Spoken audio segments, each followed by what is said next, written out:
Alors bonjour, bonsoir, bonne nuit, je ne sais pas. Bienvenue sur Radio Thaïlande. Concernant la durée des vidéos, j'ai eu des retours assez contradictoires suite à la dernière vidéo de 3 minutes et j'ai pu constater une constante en fait, c'est que dans les 30 premières secondes, donc en fait c'est déjà quasiment passé, je perds la moitié de l'auditoire. Alors je ne sais pas si les personnes qui vont me quitter dans 10, 9, 8, 7, c'est parce qu'ils se sont trompés de lien ou parce qu'ils n'aiment pas ma tête ou parce qu'ils n'aiment pas ma voix, je ne sais pas. En tout cas, voilà, a priori c'est fait, on a perdu 50% de l'auditoire. Alors ensuite, ce que j'ai pu constater, c'est que le gros des gens reste 3 minutes. Le gros des gens qui sont restés les 30 premières secondes vont continuer jusqu'à 3 minutes. Et après, là, effectivement, je perds graduellement un certain nombre de personnes. Donc la conclusion que j'en ai tirée, c'est que je vais faire des vidéos qui vont rester un format long parce qu'il y a des personnes qui ont dit qu'on restait un peu sur sa fin sur les 3 minutes. Mais les 3 premières minutes, et donc là en l'occurrence les 4 premières minutes, parce que j'ai désolé cramé une minute à expliquer ça, ce sera un peu comme des executive summary.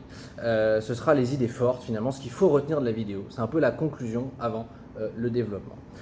Donc la punchline aujourd'hui, si vous voulez, pour parler un peu en communiquant, c'est l'Argot crée un gouvernement de combat. Voilà, il s'agit face à la taille des enjeux, l'Argot a conscience, j'ai conscience, je parle de moi à la troisième personne, comme certains personnages célèbres, comme Alain Delon.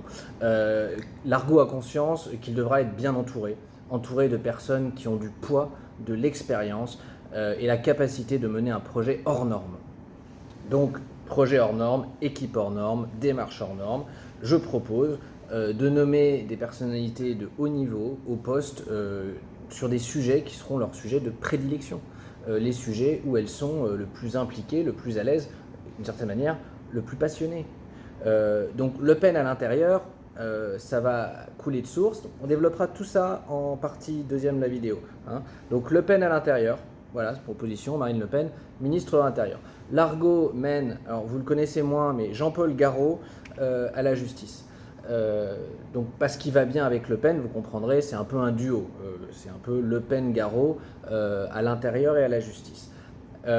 Donc l'Argot nomme Emmanuel Macron ministre de l'économie.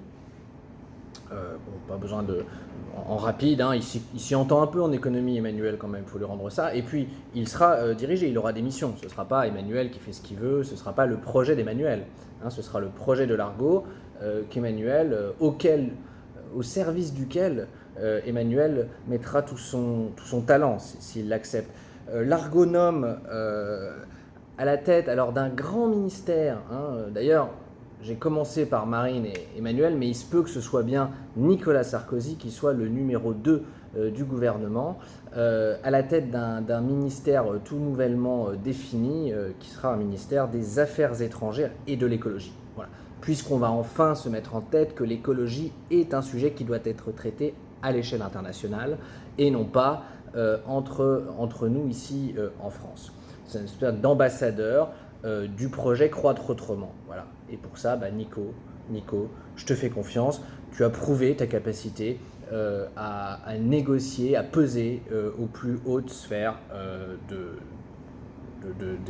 la politique internationale. Alors, il nous reste Hollande, François Hollande, parce que l'idée, je me suis dit, tiens, finalement, si j'appelle Sarkozy et Macron, pourquoi pas aller aussi chercher tout ce qui reste de vivant chez les anciens présidents. Donc Giscard, hélas, nous a quittés il y a peu de temps. Sinon, il aurait pu aussi peut-être trouver une petite place. Donc on a François. Eh bien écoute, François, je te propose la culture, parce que tu es un homme d'esprit.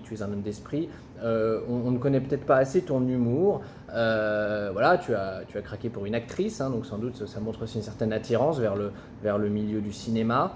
Donc voilà, je pense que c'est un beau poste, la culture. C'est pas du tout un placard, François, qu'on s'entende bien. C'est pas du tout quelque chose que je considère comme secondaire. C'est quelque chose même d'absolument essentiel.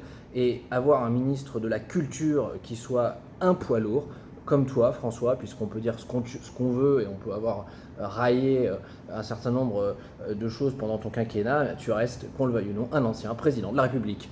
Voilà, dernière, puisqu'on a déjà dépassé les 4 minutes de l'exécutif summary, mais ma foi, si vous êtes encore là, tant mieux. Mélenchon, bien sûr que j'ai pensé à notre ami Jean-Luc, ce serait difficile de le tenir à l'écart d'un gouvernement de combat et je lui proposerai donc un ministère des solidarités. Alors Jean-Luc, encore une fois, ce sera dans le projet de l'Argot, donc il faudra qu'on se mette d'accord sur le fait que les solidarités ne sont pas gérées par une espèce d'État centralisé, je dirais robespierriste, hein, mais bien dans une logique plutôt de mutualisation. Voilà, hein, donc je renvoie un peu à la vidéo, j'avais déjà un petit peu lancé l'idée d'association qui gérerait la solidarité. Donc les citoyens, et on revient aussi dans l'idée du reprise en main de leur destin. Alors transition entre l'annonce des candidats et quelques développements. Eh bien, le rappel des trois piliers pour ceux qui les découvrent, les trois piliers du projet de l'Argot, qui sont donc refaire nation. Ça c'est le premier pilier, donc il s'agit quand même, l'idée c'est qu'on ait un projet tous ensemble, voilà, tous les Français ensemble, et que c'est bien un projet pour la France. Voilà, hein, on est là pour faire quelque chose de sympa pour la France et d'être tous, je dirais, contents, fiers, peut-être, pourquoi pas fiers, mais fiers du projet. Pas fiers d'être Français de 4e génération, c'est pas beaucoup de sens, il n'y a pas beaucoup, je dirais, vous voyez, être fier d'être Français juste en tant que tel, ça n'a pas grand sens pour moi. Hein. Non, il faut être fier de quelque chose qu'on fait ensemble, c'est ça l'idée, refaire nation. Reprise en main, pilier 2, reprise en main de leur destin par les citoyens. Alors je répète un peu les trois piliers, mais parce que c'est la boussole du projet. Hein. Donc ça, c'est quand même l'idée que c'est à chacun aussi de participer au redressement du pays, hein, d'être actif. Et on va y arriver quand on va parler surtout là de l'économie, avec notre ministre de l'économie proposé, Emmanuel Macron. Et sur le pilier 3, croître autrement, hein, et bien là c'est plutôt Nicolas qui va être impliqué sur le développement à l'international d'une vision, essayer d'inclure, de convaincre nos partenaires internationaux de la nécessité de croître autrement. Ça implique naturellement non pas l'idée de régression, je suis pour un monde qui continue d'avoir foi dans le progrès humain, dans le progrès scientifique, l'idée c'est que tout être humain puisse vivre dans des conditions le plus confortables possible, et ça implique de continuer à progresser intellectuellement et scientifiquement, mais non pas forcément dans une accumulation de richesses matérielles. Donc voilà, c'est croître autrement. Donc ces trois piliers, c'est ça que je voulais redire, enfin même dire, je ne vais pas forcément faire des vidéos comme j'avais commencé à dire, allez, là c'est pilier 1, partie 1, pilier 2, partie 2, pilier... Non, c'est une boussole ces piliers. Et en fait, chaque vidéo, chaque projet, chaque idée au fur et à mesure de la campagne s'inscrit à toujours en tête ces trois piliers. Voilà. Donc la constitution d'un gouvernement de combat, tel que je le fais aujourd'hui, elle a en tête ces trois piliers. Donc Le Pen à l'intérieur, allons-y, parce que c'est quand même effectivement un sujet clé, et sans doute peut-être quelque chose qui va faire railler dans les chaumières gauchistes, ou même pas gauchistes, centristes, et même peut-être droitières modérées. Écoutez, l'idée c'est que, donc déjà, on ne peut pas ignorer les électeurs du Front National. Voilà, on ne peut pas les ignorer, on ne peut pas ignorer ce nombre de personnes considérables et de plus en plus importants qui veulent voter Le Pen.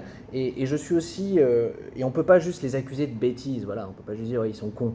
Mais ça ne va pas mener à grand-chose. Hein. Au final, le jour où ils vont élire Le Pen et où elle sera présidente, eh ben, on sera bien avancé, si vous voulez, d'avoir dit ça. Hein. Donc je respecte ces personnes-là, je respecte leur colère, leur incompréhension, et je suis opposé à la diabolisation systématique du FN, c'est-à-dire les gens qui vont brandir systématiquement, j'ai encore vu ça récemment, j'ai regardé un bout d'une émission de Cyril Hanouna, pour information, qui datait d'il y a un an, mais qui disait Le Pen peut-elle devenir présidente.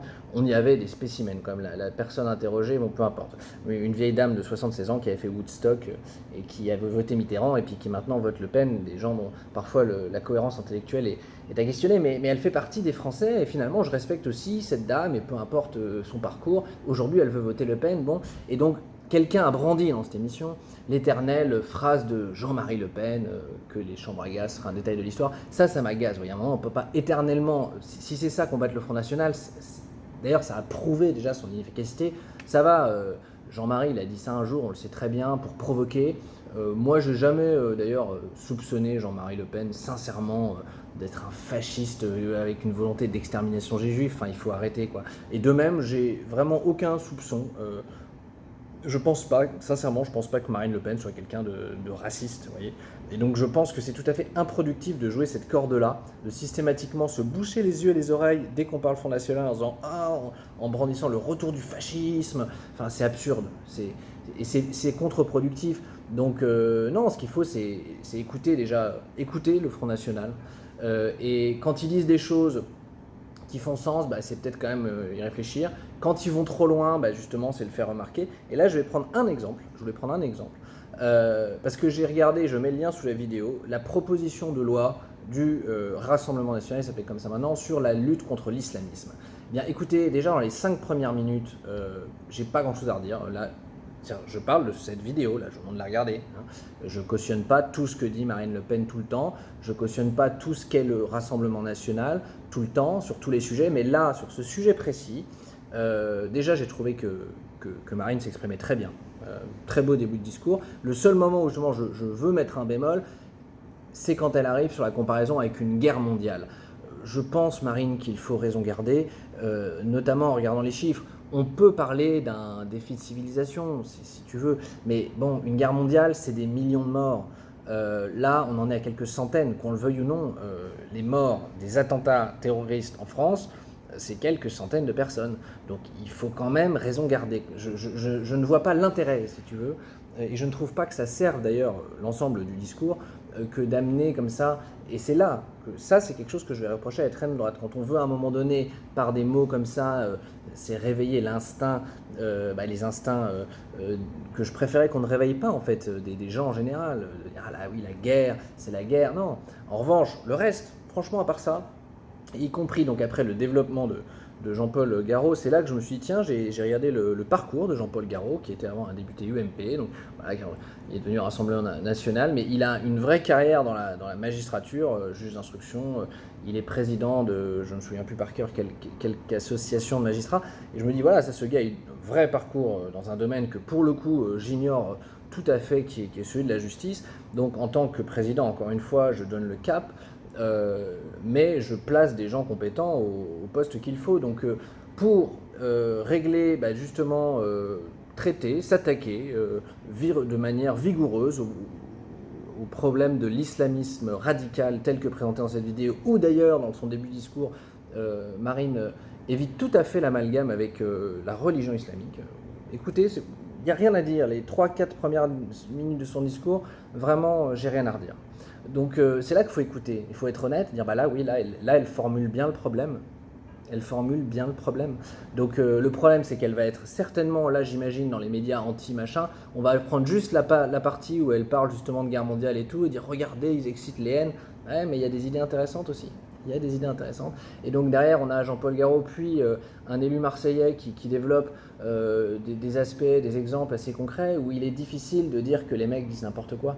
Voilà. Donc ça, c'est voilà, un exemple. Donc je ne vais pas tout détailler aujourd'hui sur la politique intérieure du pays. Marine, je te proposerai d'être donc ma ministre de l'Intérieur, de m'accompagner sur le projet de violence zéro, qui consiste à effectivement intraitable face à la violence physique, avec l'idée, plutôt que de mettre les gens en prison, de les envoyer dans des... de les faire exercer. Donc là, je dissipe, ma proposition n'a pas été bien comprise par tout le monde. Il ne s'agit pas d'intégrer les délinquants, si vous voulez, ou les criminels dans l'armée comme des soldats, naturellement. Non, il s'agit plutôt de les mobiliser sur des travaux alors d'intérêt généraux. Pareil, on ne va pas les envoyer balayer les rues. Ils sont potentiellement dangereux. Non, j'imagine vraiment la création de zones spécifiques. Bon, sur le territoire français, on trouve des zones où il y a peu d'habitat. Hein. Voilà, donc ils commenceront déjà par peut-être s'amener l'eau, l'électricité, etc. Donc oui, créer des zones bien délimitées, s'il faut fermer. Et j'ose croire qu'on peut aujourd'hui sécuriser des zones, peut-être sans construire des murs, peut-être avec des lasers qui sonnent si les gens... Bref, donc c'est bien une zone géographique, un lieu assez grand dans lequel on amènerait effectivement des délinquants, des criminels, sous encadrement militaire, pour construire quelque chose de nouveau. Voilà, j'imaginais la construction parce qu'il faut bien faire quelque chose, donc les faire travailler à quelque chose d'utile, et ça pourrait peut-être être construire leur propre habitat. Donc c'est pour ça que je parlais de ville éco-durable. Bref, il y a de l'idée. Marine, j'espère que tu seras contente et que tu accepterais de travailler à des projets comme ça.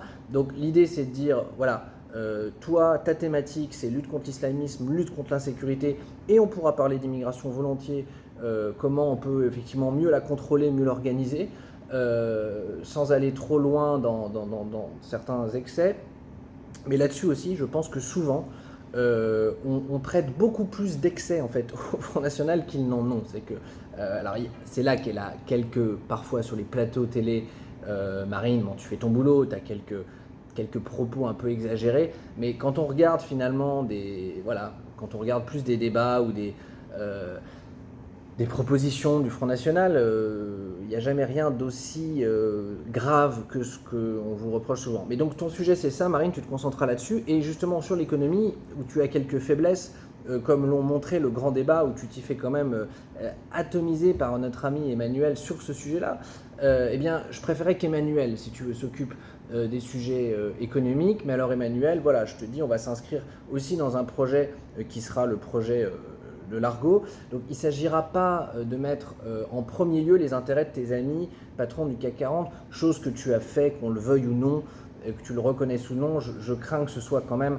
un petit peu vrai et que tu n'aies pas totalement volé l'étiquette qui a été posée sur toi, qui est celle de président des riches. Je crois, Emmanuel, que tu as quand même fait quelques erreurs dans ce sens. Enfin, erreurs, peut-être que c'est ce que tu voulais. Mais donc, c'est pas le but. Le but, c'est bien. Alors, ta mission principale, Emmanuel, si tu l'acceptes, ce sera que la balance commerciale de la France redevienne positive. La balance commerciale de la France, donc le rapport, c'est-à-dire qu'aujourd'hui on importe plus qu'on exporte, on perd de l'argent au niveau, si vous voulez, de la nation, hein, justement en tant que nation, en tant que somme d'individus qui travaillons et qui consommons, eh bien on est en déficit, on paye plus pour ce qu'on importe que ce qu'on gagne en exportant. Et ça depuis 2004, c'est-à-dire que ça va faire quand même 16 ans, hein, si je calcule bien, 17. Alors que dans toutes les années 90, c'était positif. La première explication, c'est la balance énergétique. Donc il va falloir à un moment parler de nucléaire, mais là je ne peux pas faire tous les sujets en même temps. On va quand même essayer de ne pas dépasser les 20 minutes. Donc Emmanuel, la balance commerciale. Voilà, j'aimerais que tu te focuses là-dessus, s'il te plaît Emmanuel. Donc tu fais des task force, tu fais tout ce que tu veux, tu y vas à fond, tu vas vendre des avions, tu vas vendre des centrales nucléaires s'il faut, mais il faut qu'on repasse en positif. Voilà. Et deuxième point, tu seras aussi en charge du développement de l'application que je n'ai pas encore nommé, qui consistera à faire des clips vidéo de 3 minutes extraordinaires pour rendre notre peuple plus intelligent. Voilà, c'est une application digitale, machin, tu bosseras avec tes potes, Emmanuel, ça devrait le faire. Il y aura plein d'autres choses à faire, ça c'est comme ça rapidement, parce que je ne dois pas dépasser quand même 20 minutes et que j'arrive sur Nicolas, reviens, Nicolas, je te propose un énorme ministère, voilà, affaires étrangères et donc...